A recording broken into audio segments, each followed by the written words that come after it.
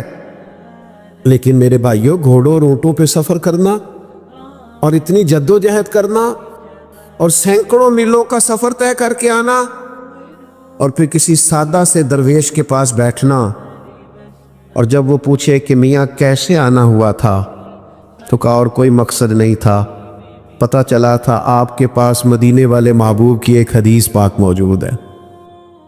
اچھا یہ چسکا ہے اگر لگ جائے تو، یہ بھی چسکا ہے اگر نہیں سمجھ آئی آپ کو بات، یہ بھی یہ پورا مزہ ہے حدیث ڈھونڈنے جانے کا۔ آپ یقین کریں یہ پورا مزہ ہے تفسیر قرآن کو سمجھنے کا کہ یہ آیت مجھے سمجھ میں نہیں آ رہا، میں نے شان نزول بھی دیکھا ہے، چند کتابیں بھی دیکھی ہیں، 10 15 20 اساتذہ کو فون کرنا، یہ بھی پورا مزہ ہے، پر شرط یہ ہے کہ یہ لگ جائے تو، یہ بھی ایک پورا ذائقہ ہے۔ لگ گیا تھا نا امام مسلم کو، لوگ کہتے ہیں کھجوریں کھاتے کھاتے اللہ کے حضور حاضر ہو گئے، میں نے کہا کھجوریں تو عام بیٹھ کے کھائیں تو اتنی کھائی نہیں جاتی۔ اصل مسئلہ یہ تھا کہ کتاب کی برق گردانی کرنا اور اس کو ڈھونڈنا کہ میرے نبی کریم نے اس موقع پر کیا فرمایا ہے، یہ ذائقہ بھی اگر کبھی لگ جائے نا، یہ صورت بھی اگر کبھی بن جائے تو یہ بڑا مزہ دیتی ہے، اس کا بھی ایک اپنا لطف ہے، ایک اپنا ذائقہ۔ حضرت معاذ بن جبل رضی اللہ تعالیٰ عنہ بیان فرماتے، کہتے میں نے درجنوں لوگ ایسے دیکھے ہیں جو حضور کی بارگاہ میں بیٹھے ہوتے تھے تو یوں لگتا تھا جیسے جھولیاں پھیلا رکھی، ان کی نظریں جھکی ہوتی تھیں ایسے گویا سروں پہ پرندے بیٹھے ہیں، لیکن ان کی ہوش اتنے سلامت ہوتے تھے کہ ایک ایک بات محبوب کی محفوظ کیے جاتے تھے۔ اور آپ کبھی کتب احادیث کا مطالعہ کریں، انہوں نے صرف حضور کی باتیں یاد نہیں کی، حضور نے کس موقع پر کیا اشارہ کیا تھا وہ بھی یاد کر کے روایت کیا۔ اگر محبوب نے کہیں 2 انگلیاں جوڑ کے دکھائی ہیں تو ہر روایت میں ان کی 2 انگلیاں جڑی ہوئی نظر آتی۔ یہ بھی ایک ذائقہ ہے، ایک لطف ہے۔ ہمارا یہ مسئلہ بن گیا ہے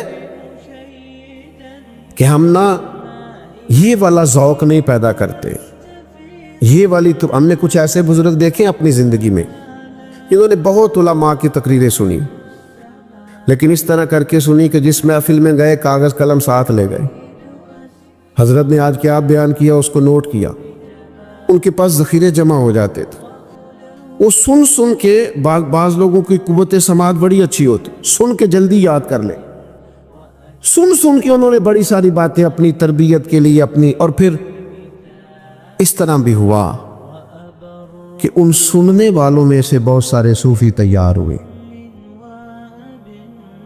میں درجنوں ایسے لوگوں کو جانتا ہوں، انہوں نے باقاعدہ نصاب تو نہیں پڑھا، لیکن کسی شیخ کی صحبت اٹھائی ہے تو بہترین کر کے اٹھائی، زبردست کر کے اٹھائی ہے، اس کے نقوش نظر آتے ہیں باقاعدہ، تو یہ ذوق جو ہے نا تھوڑا سا علم کا شوق آج بڑا گھٹن والا ماحول ہو گیا ہے. ہر بات پہ اعتراض، ہر بات پہ شکوہ. آپ تو ماشاءاللہ اہل محبت ہیں اور یہاں ایک خانقاہ پہ تشریف فرما ہیں، لیکن جب دنیا سے اٹھ کے ہم ایسے ہی جگہوں پہ جا کے بیٹھتے ہیں نا جو کہیں وابستہ نہیں، جو دور بیٹھے ہوئے ہیں اور جن کے مزاج میں تنقید ہے، تو ہم جب ان کی باتیں غور سے سنتے ہیں نا کہ بہت امیر آدمی ہے لیکن اس کا خیال یہ ہے کہ یار یہ مولوی کچھ بھی نہیں کر رہے، یہ بس بعض معاملات میں ان کا خیال ہوتا ہے کہ بوجھ ہی بنے ہوئے ہیں. تو جب ان لوگوں کی ساری باتیں غور سے سنتے ہیں تو محسوس ہوتا ہے بیچارے کسی پراپوگنڈے کا شکار ہے، کسی نے وہم میں ڈال دیا ہے. ظاہر ہے کوئی بندہ بھی اس وقت چھوٹا نظر آتا ہے جب اسے دور سے دیکھا جائے یا غرور سے دیکھا جائے.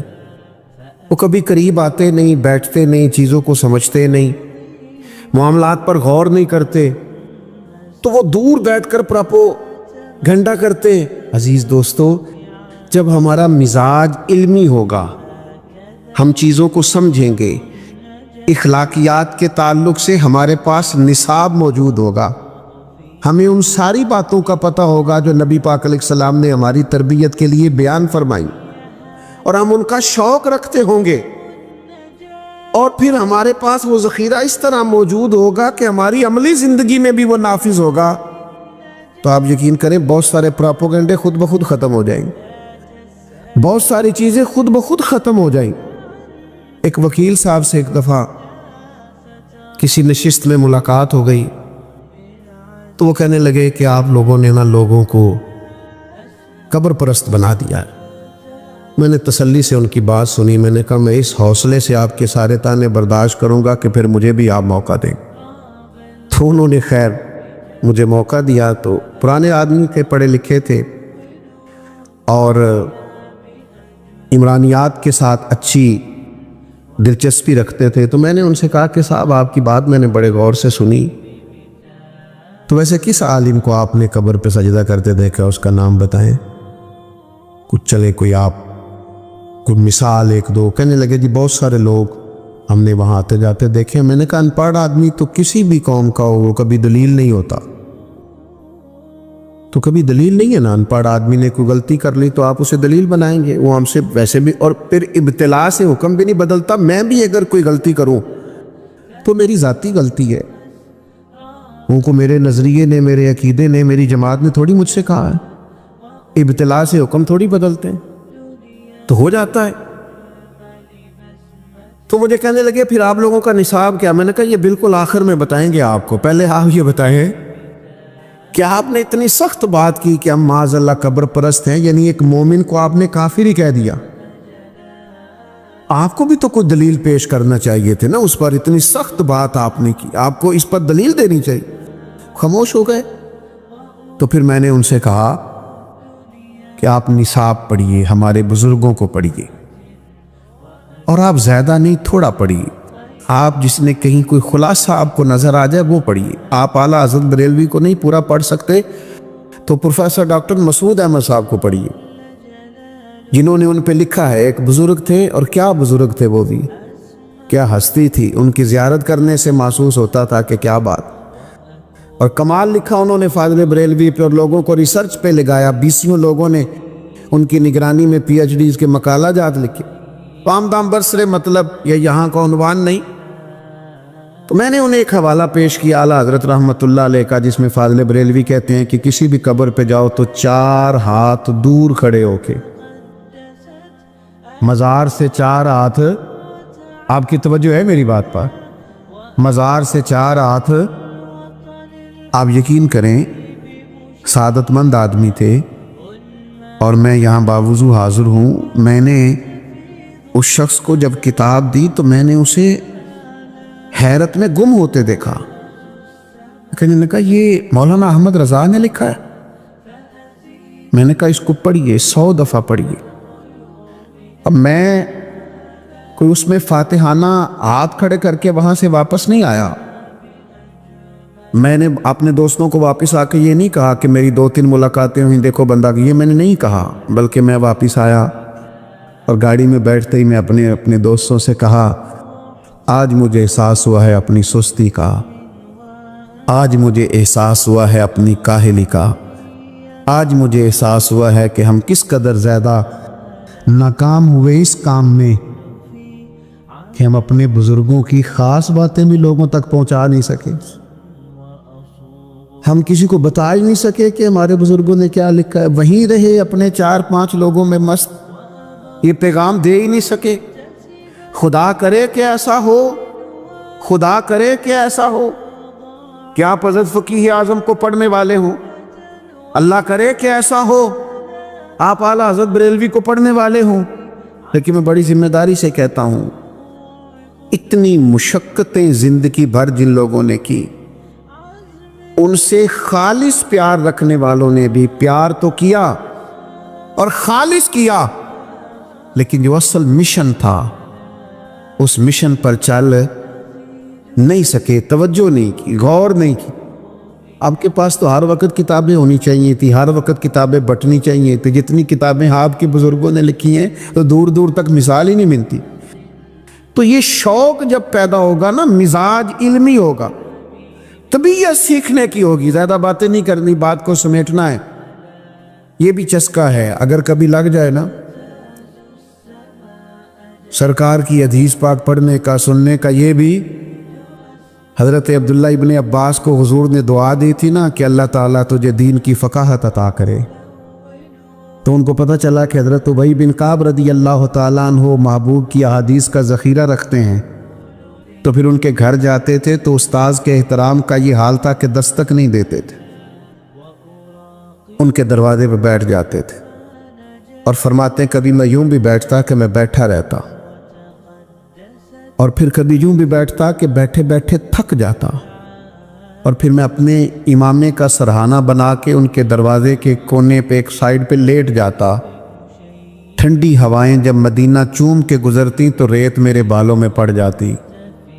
فرماتی میرے استاد حضرت ابی بن کعب اپنی مرضی سے باہر آتے اور مجھے لیٹا ہوا دیکھتے تو میں ان کی آنکھوں میں آنسو بھی چمکتے دیکھتا، اور پھر وہ فرماتے ہو میرے نبی پاک کے چچا زاد مجھے بلا لیا ہوتا، میں آپ کے پاس آ جاتا، تو فرماتے نہیں آج شہزادہ بن کے نہیں آیا، شاگرد بن کے آیا۔